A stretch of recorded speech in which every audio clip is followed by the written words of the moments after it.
Hi everyone, welcome back to my countdown of my top 20 favorite films of all times list. Let's not waste any time, let's get right into number 16.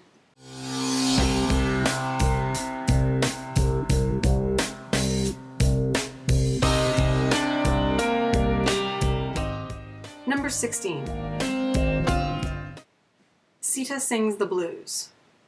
This is an animated film that was completely created by Nina Paley, who is the director animator. The film is basically about the telling of the Ramayana, mainly from the perspective of Rama's wife Sita. I first saw this film actually as a part of one of the courses I was taking in college last year, which was basically a mythology course. And it was with a professor I had just taken a course with the semester previously where we just talked about the Iliad and the Odyssey. This was a course that basically continued on that, but instead of focusing strictly on Greek mythology and Greek literature, we branched off, and every week we covered a different culture. And so one week we were covering Hinduism and Indian mythology, and so the story that we were covering was the Ramayana. And so we watched the film.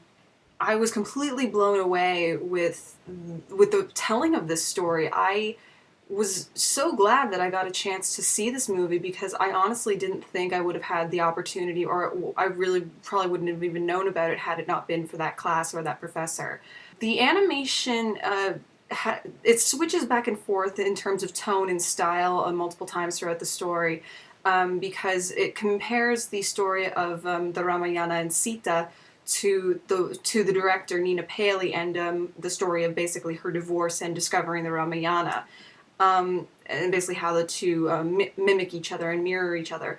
As well, there's also this sort of shadow puppet style animation where these three people who were born in India and so were brought up in the Indian culture, they're basically telling the Ramayana from how they remember it as being taught it as children. And each of them is remembering different versions of the Ramayana, and so that each of them is giving their own perspective and their own tradition on the stories. With Hinduism and with the Ramayana in particular, there's different versions of the story, and there's different things that in some there's a bit more focus on his brother, and in the movie itself there is no focus on Rama's brother at all. Basically, he just comes in for a very short period of time in the film. In the original Ramayana, his brother has a much more predominant role.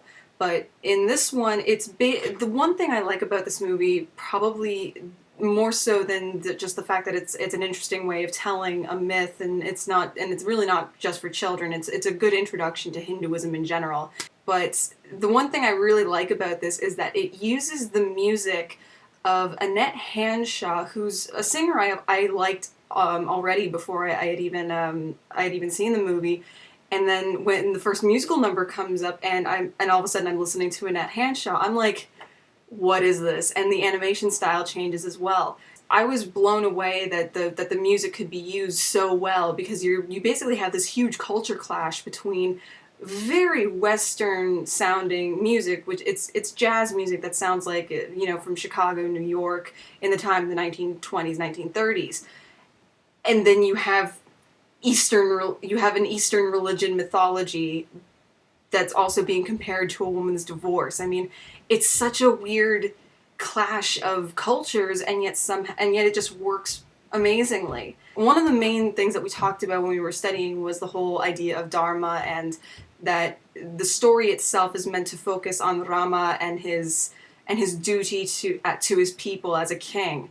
And so as a result, he ends up doing these absolutely horrible things to Sita. And if you're a feminist, it really isn't a movie where you're going to be saying, oh yeah, go feminism, because basically Sita is treated absolutely horribly by Rama. She is kidnapped by an evil king from Lanka, and she remains celibate. Like, she refuses to sleep with him, she refuses to bed with him, and she doesn't. Rama comes to save her, and Rama tosses her aside because he thinks that she is no longer pure.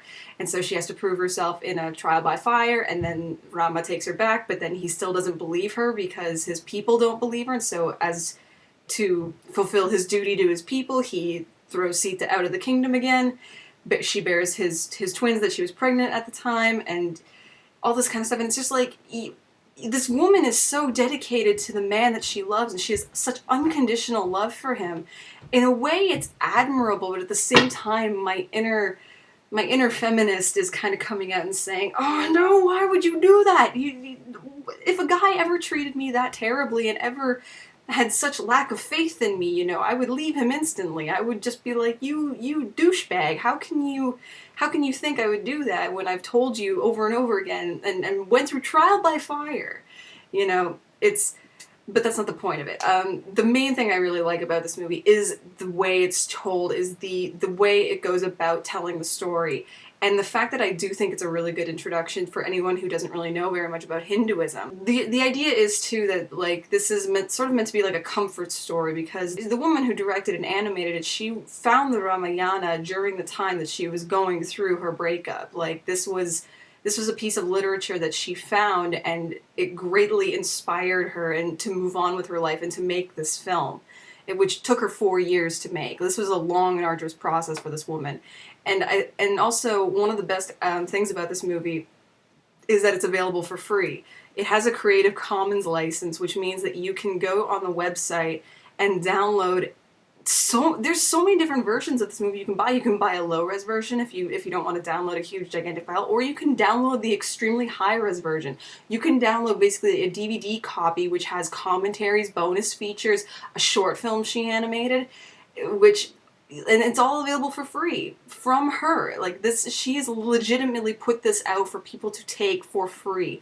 You can buy the DVD as well if you want a copy of it. It is available for purchase, and I'm actually considering buying it pretty soon because I want to support the director, and I want to give that money back into the industry because I think she just did such a great job with this movie.